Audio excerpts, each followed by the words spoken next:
sentenced to spend the rest of one's life behind bars is a heart-wrenching reality, raising difficult questions about the justice system and how it treats young offenders. As young adults, these individuals have their entire lives ahead of them, yet they are suddenly confronted with the devastating truth that they may never experience the outside world again. Crime and punishment are inseparable, but when it comes to teenagers committing serious offenses, the consequences can be especially harsh. What happens when a teenager receives a life sentence without the possibility of parole? How do they react to such life-altering news, and how do they navigate the harsh realities of life behind bars?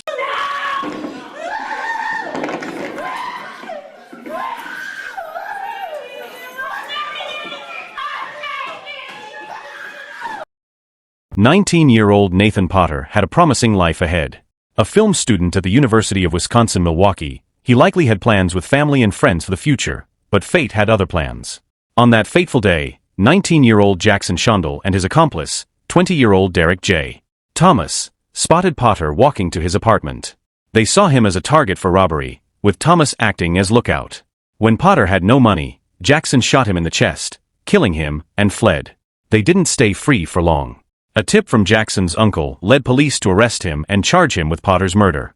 Throughout the trial, Jackson showed no remorse, smirking and mouthing obscenities at the victim's family as he was escorted from the courtroom. If you want, I can also make a more dramatic story-like version that emphasizes suspense and emotion for a. We see how evil Shondell is in court, looking at us, swearing at us, and smiling. In her address to the court, Jackson's mother acknowledged that she had heard the news but insisted that her son was not responsible. Judge, there's nothing that can be said to bring back our Nathan. But your sentence can ensure that Shondell does not have the opportunity as a free man to inflict pain like this again. Is there such thing as pure evil? We think so. When County Circuit Judge Rebecca Dallett sentenced him to life imprisonment without the possibility of parole for one count of felony murder.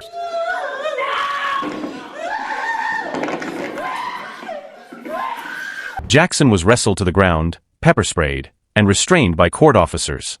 During the commotion, a member of Jackson's family was heard telling Potter's family that she hated them, while another remarked, "God is the judge." These reactions led many to suggest that Jackson's violent behavior might run in the family. Jackson's accomplice, Derek, who played a minor role in the killing, was charged with felony murder. He pleaded guilty to acting as a lookout for Jackson during the robbery and was sentenced to 12 years. Jury would convict her on a lesser charge, perhaps accessory to murder or manslaughter. Now, though, she'll spend the rest of her life behind bars for the murder of Shannon Griffin. Jennifer, born on July 28, 1991, became an internet sensation when videos of her uncontrollable hiccups went viral. She revealed that she hiccuped up to 50 times per minute, earning her the nickname the Hiccup Girl. Desperate for a cure, Jennifer sought help from various sources and appeared on several television programs, including multiple appearances on NBC's Today Show. Her unique health condition turned her into a celebrity, attracting widespread attention from national media. First, it's kind of funny. It's not funny, is it? Not no more, it's not. No. After trying several products were touted as cures for her hiccups, but none worked. Eventually, Dr. Bob Lynn successfully treated her, curing her of the condition that had made her famous. With the hiccups gone, she was no longer the Hiccup Girl, and her popularity gradually faded. The reasons for her later actions remain unclear, but Jennifer reportedly ran away from home and began dating a man named Lamont Newton. In collaboration with Newton, she devised a scheme to rob victims online. To carry out her plan, she also recruited Lauren Rayford. In 2010, 19-year-old Jennifer lured Shannon Griffin to the house she shared with Newton and Rayford. There, they robbed Griffin and shot him 4 times, resulting in his death. Police could not determine which of the 3 fired the fatal shots, but all 3 were arrested and charged with murder. Authorities stated that Jennifer and her accomplices admitted to the crime. During the trial, a recorded phone call between Jennifer and her mother was I have a free call from Jennifer me. I got charged for murder in the first degree. Charged for murder in the first degree? Yes, sir. What who did you kill? I didn't do nothing. I was just there at the wrong time, at the wrong place. Jennifer was convicted of first-degree murder in 2013 and sentenced to life imprisonment without the possibility of parole. Her accomplices, Lamont Newton and Lauren Rayford, also received life sentences without the chance of parole. Upon hearing her sentence, Jennifer broke down crying in the courtroom. I would give my life for Austin. I loved him a lot. Dylan Schumacher, like many teenagers, found the constant crying of babies intolerable.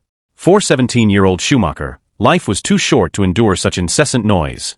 He had been tasked with babysitting Austin, his teenage girlfriend's child, who was just 4 days shy of his second birthday. Living in the same house with his girlfriend and her parents, Dylan was responsible for looking after the toddler while his girlfriend worked a night shift. The baby's constant crying eventually pushed him past his limit. Neither Austin nor his 3-month-old baby brother, whom Dylan claimed also disturbed him with crying, helped the situation. Actually, I really didn't. I really think I did that. I didn't mean to hurt him. Schumacher testified that, in his frustration with the baby, he began spanking, slapping, and slamming him on the floor. He also admitted to punching the child several times in the head through a pillow. Tragically, Austin suffered severe head injuries that caused brain bleeding and ultimately led to his death. Schumacher was charged with second-degree murder and child abuse. Before sentencing, Supreme Court Justice M. Williams Bowler remained unmoved by Schumacher's tears, reminding him of a call show that you admitted that on July 23, 2013, in a phone call to your mother from the holding center, you stated, and I got a quote from the court reporter, "I am a 16-year-old blonde. Probably all I have to do is cry in front of the jury, and they're going to feel sorry for me," end quote. The judge decried such manipulation and deception, promptly sentencing him to the maximum punishment of 25 years to life in prison. Brandon Spencer was 19 when he fired into a crowd. Although no one died, 4 people were injured, and he was charged with 4 counts of attempted murder. The incident occurred during a crowded Halloween party on the University of Southern California campus in Los Angeles in 2012. Gunshots rang out, causing chaos and panic, but fortunately, there were no fatalities. Police quickly traced the incident back to Spencer. A known gang member, he had previously been shot in the stomach by a rival gang member in 2011. Spencer's attorneys argued that he fired to deter those rivals, not to kill. Witnesses, including an LAPD officer, attested to his good behavior, and his legal team emphasized his lack of prior criminal record. However, prosecutors highlighted his gang affiliations and connection to firearms, arguing that firing into a crowd demonstrated a willingness to kill. I have me running, but he's life in prison.